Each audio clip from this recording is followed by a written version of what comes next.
ഇരിക്കട്ടെ. എത്രയും പ്രിയപ്പെട്ട അച്ഛൻ, സ്നേഹം നിറഞ്ഞ സഹോദരങ്ങളെ, പ്രിയമുള്ള കുഞ്ഞുങ്ങൾ, ഇന്ന് ഞാൻ നിങ്ങളുമായി പങ്കുവെക്കുവാൻ ആഗ്രഹിക്കുന്ന വേദഭാഗം യോഹന്നാന്റെ സുവിശേഷം 5-ാം അധ്യായം 1 മുതൽ 9 വരെയുള്ള വചനങ്ങളാണ്. നമുക്ക് ഈ വചനം ഒന്ന് ചിന്തിക്കാം. ഈ വചനത്തിൽ പറയുന്നത് ഇങ്ങനെയാണ്: കാലിന് സ്വാധീനമില്ലാത്ത ഒരു മനുഷ്യൻ കഴിഞ്ഞ 38 വർഷക്കാലമായി ഒരു കുളക്കടവിൽ കിടക്കുകയാണ്. എരുസലേമിന്റെ ആട്ടുവാതിൽക്കൽ ബെഥസ്ദ എന്നു പേരുള്ള ഒരു കുളമുണ്ടെന്നും ദൂതൻ ഇറങ്ങി ആ കുളം കലങ്ങുന്ന സമയത്ത് ആദ്യം കുളത്തിൽ ഇറങ്ങുകയാണെങ്കിൽ സൗഖ്യം പ്രാപിക്കാമെന്നും ആരോ പറഞ്ഞറിഞ്ഞ് കേട്ട് വന്നതാണ്. വന്നപ്പോൾ ഒരുപക്ഷെ കൂട്ടിന് ആളൊക്കെ ഉണ്ടായിരുന്നിരിക്കാം, കൂട്ടുകാരോ കുടുംബക്കാരോ ആരെങ്കിലും ഒക്കെ കാണുവാനില്ല. പക്ഷെ വന്നു കഴിഞ്ഞപ്പോഴാണ് ഒരു കാര്യം മനസ്സിലാകുന്നത്: എപ്പോഴാണ് ദൂതൻ കുളത്തിലിറങ്ങി ഈ കുളം കലങ്ങുന്നത് എന്ന് പറയാൻ പറ്റത്തില്ല. അതിന് കൃത്യമായ സമയവും കാലമൊന്നും അവിടെയൊന്നും എഴുതി വെച്ചിട്ടില്ല. അതത് സമയത്ത് ദൂതൻ കുളത്തിലിറങ്ങും. അപ്പോൾ അതിങ്ങനെ നോക്കി കാത്തിരിക്കണം. അതുമാത്രവുമല്ല, ആദ്യം കുളത്തിൽ ഇറങ്ങുകയും വേണം. കാലിന് സ്വാധീനം ഇല്ലാത്ത ഈ മനുഷ്യനെ കൊണ്ട് കുളത്തിന്റെ പടവിറങ്ങി ചെല്ലുമ്പോഴത്തേക്കിനും മറ്റാരെങ്കിലും ഒക്കെ ആ കുളത്തില് ഇറങ്ങി കഴിഞ്ഞിട്ടുണ്ടായിരിക്കും.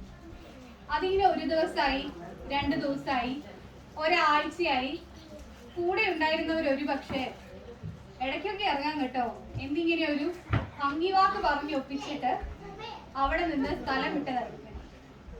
തന്റെ ആ ഒറ്റപ്പെടലിലും നിസ്സഹായതയിലും മനസ്സ് ഒരുപാട് വേദനിച്ചെങ്കിലും ഈ മനുഷ്യൻ അവിടെ തന്നെ കിടന്നു. ആൾക്കറിയാൻ തന്നെ കൊണ്ട് ഒറ്റയ്ക്ക് ഈ പരിപാടി സാധിക്കില്ല എന്നുള്ളത്. കാരണം പലതവണ വളരെ പ്രയാസപ്പെട്ട് ഭാരപ്പെട്ട് ഈ മനുഷ്യൻ ആ കുളത്തിന്റെ പടിവിറങ്ങി ചെന്നിട്ടുണ്ട്. അപ്പോഴൊക്കെ മറ്റാരെങ്കിലും ഒക്കെ ആ കുളത്തിൽ ഇറങ്ങി കഴിഞ്ഞിട്ടുണ്ടായിരുന്നു. ഒരുപക്ഷെ അവിടെ കൂടിയിരിക്കുന്ന മറ്റ് വ്യാധികളുള്ള ആളുകൾ ഈ മനുഷ്യനെ നോക്കിക്കൊണ്ട് തന്നെ കൊണ്ട് ഒറ്റയ്ക്ക് കൂട്ടിയാൽ കൂടുന്ന ഒരു കാര്യമാണല്ലോ, തനിക്ക് വേറെ വല്ലയിടത്തും പോയിരുന്ന് ഭിക്ഷ അയച്ചുകൂടെ എന്നൊക്കെ പറഞ്ഞുകൊണ്ട് അയാളെ പരിഹസിച്ചിട്ടും കുറ്റപ്പെടുത്തിയിട്ടും ഒക്കെ ഉണ്ടായിരിക്കാം. എന്തു തന്നെ ആയിരുന്നാലും ഈ മനുഷ്യൻ ആ പരിഹാസങ്ങളുടെയും കുറ്റപ്പെടുത്തലുകളുടെയും ഒക്കെ നടുവിൽ ആരൊക്കെ എന്തൊക്കെ പറഞ്ഞാലും ഇന്നല്ലെങ്കിൽ നാളെ തനിക്ക് ഈ കുളത്തിലിറങ്ങി സൗഖ്യപ്പെടുവാനായി സാധിക്കും എന്ന നിശ്ചയദാർഢ്യത്തോടെ, പൂർണ്ണ വിശ്വാസത്തോടെ ആ കുളത്തിന്റെ കടവിൽ തന്നെ കിടന്നു. 1 അല്ല, 2 അല്ല, 10 അല്ല, നീണ്ട 38 വർഷങ്ങൾ. നമ്മളെ കൊണ്ട് സാധിക്കുമോ അങ്ങനെ എന്തെങ്കിലും ഒരു കാര്യത്തിന് വേണ്ടി നോക്കി കാത്തിരിക്കുവാൻ? വേണമെങ്കിൽ ഒരാഴ്ച നമ്മൾ നോക്കുമായിരിക്കും അല്ലേ.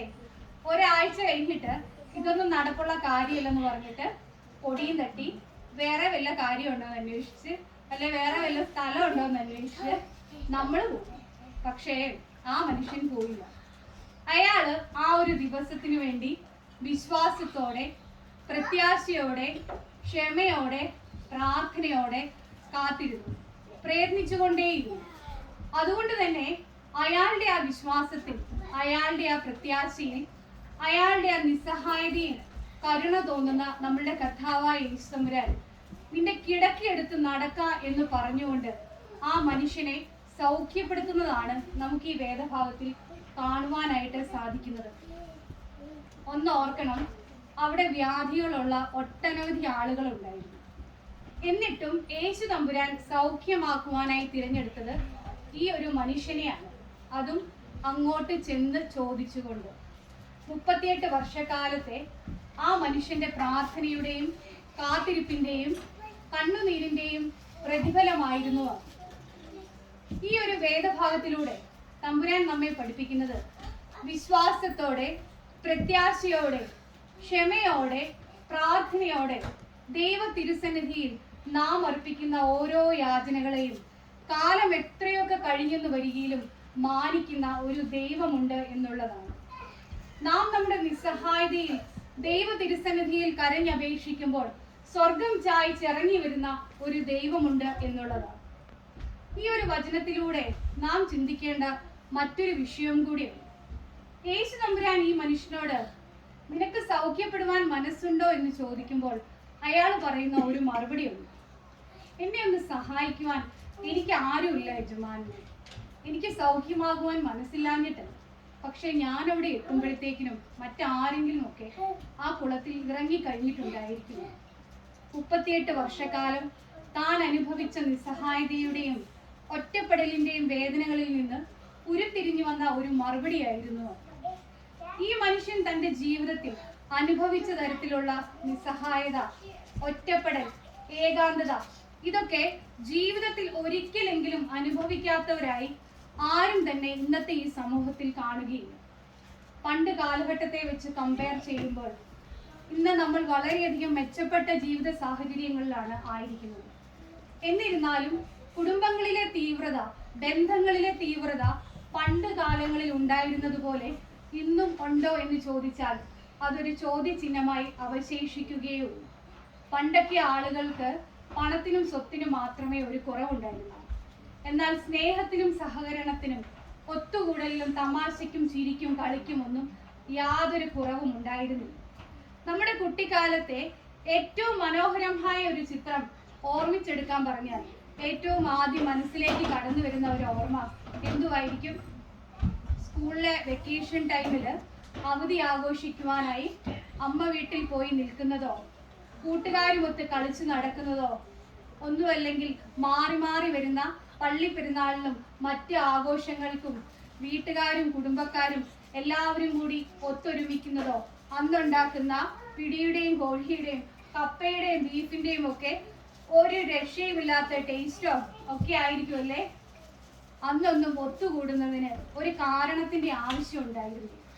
എന്തെങ്കിലുമൊക്കെ കാരണങ്ങൾ കണ്ടുപിടിച്ച് ഒത്തുകൂടുന്നതായിരുന്നു നമ്മുടെയൊക്കെ ചെറുപ്പകാലം എന്ന് പറയുന്നത്.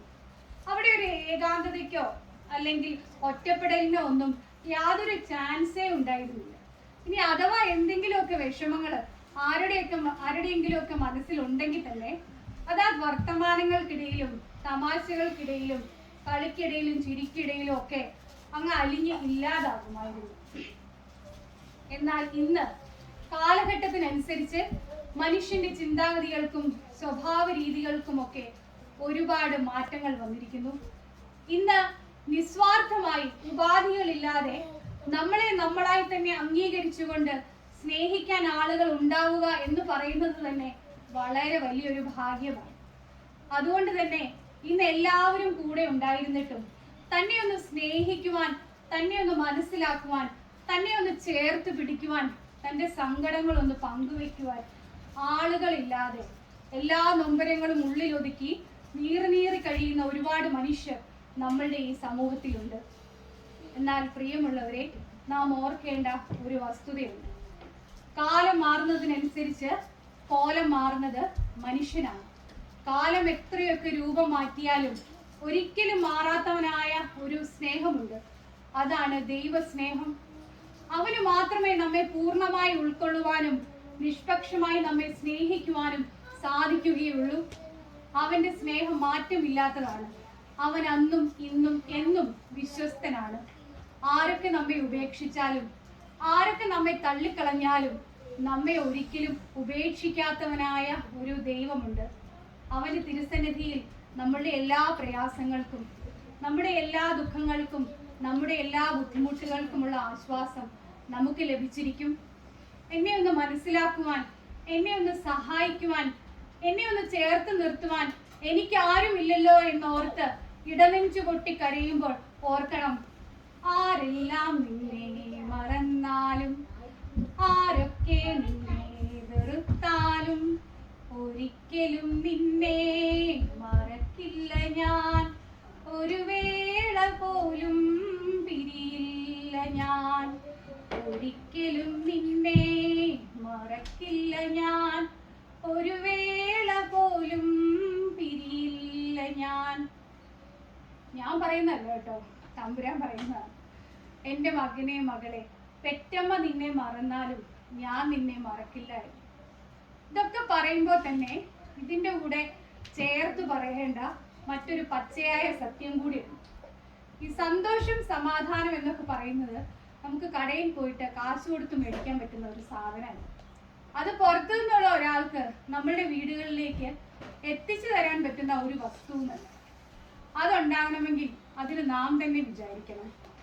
ഓരോ കുടുംബങ്ങളിലും വ്യത്യസ്തമായ ഇഷ്ടങ്ങൾ ഉണ്ടാകാം, ഇഷ്ടക്കേടുകൾ ഉണ്ടാകാം, വ്യത്യസ്തമായ സ്വഭാവങ്ങൾ ഉണ്ടാകാം, വ്യത്യസ്തമായ അഭിപ്രായങ്ങൾ ഉണ്ടാകാം, വ്യത്യസ്തമായ ജീവിത ശൈലികളും ജീവിത രീതികളും ഉണ്ടാകാം. എന്നിരുന്നാലും ഓരോ കുടുംബത്തിലെയും ഓരോ വ്യക്തിയും, അത് ഭാര്യയായിക്കൊള്ളട്ടെ, ഭർത്താവായിക്കൊള്ളട്ടെ, മക്കളായിക്കൊള്ളട്ടെ, മാതാപിതാക്കളായിക്കൊള്ളട്ടെ, ഓരോ വ്യക്തിയും പരസ്പരം അങ്ങോട്ടും ഇങ്ങോട്ടും മനസ്സിലാക്കുവാനും അംഗീകരിക്കുവാനും വിട്ടുകൊടുക്കുവാനും സഹകരിക്കുവാനും മനസ്സുകൊണ്ട് തയ്യാറാവുകയാണെങ്കിൽ ഈ ഏകാന്തത, ഒറ്റപ്പെടൽ എന്നൊക്കെ പറയുന്ന മാനസിക പ്രയാസങ്ങളെ ഒരു പരിധിവരെ നമ്മളിൽ നിന്നും നമ്മളുടെ കുടുംബങ്ങളിൽ നിന്നും അകറ്റി നിർത്തുവാനായിട്ട് നമുക്ക് സാധിക്കും. ഒന്നോർക്കണം, കുടുംബം എന്ന് പറയുന്നത് ഒരു വ്യക്തിയുടെ മാത്രം ഉത്തരവാദിത്തം, അതൊരു കൂട്ടായ പ്രവർത്തനമാണ്. അതുകൊണ്ട് തന്നെ ആ കുടുംബത്തിന്റെ സന്തോഷം എന്ന് പറയുന്നത് അവിടെയുള്ള ഓരോ വ്യക്തികളെയും ആശ്രയിച്ചിരിക്കും. പ്രിയമുള്ളവരെ, കാലം എത്രയൊക്കെ രൂപം മാറ്റിയെന്ന് വരികയും മനസ്സിന്റെ നന്മ മരവിച്ചു പോകാത്തവരായി കൂടെയുള്ളവരെ ചേർത്ത് നിർത്തിക്കൊണ്ട് ദൈവസ്നേഹത്തിൽ ആശ്രയിച്ച് അവന്റെ വഴികളിൽ വിശ്വസിച്ച് അവന്റെ വരവിനായി നമുക്കും കാത്തിരിക്കാം. ഒരല്പസമയം ദൈവവചനം ധ്യാനിക്കുവാനായി സമയമൊരുക്കി തന്ന തമ്പുരാനോട് നന്ദി പറഞ്ഞുകൊണ്ട് നിർത്തുന്നു. നന്ദി, നമസ്കാരം.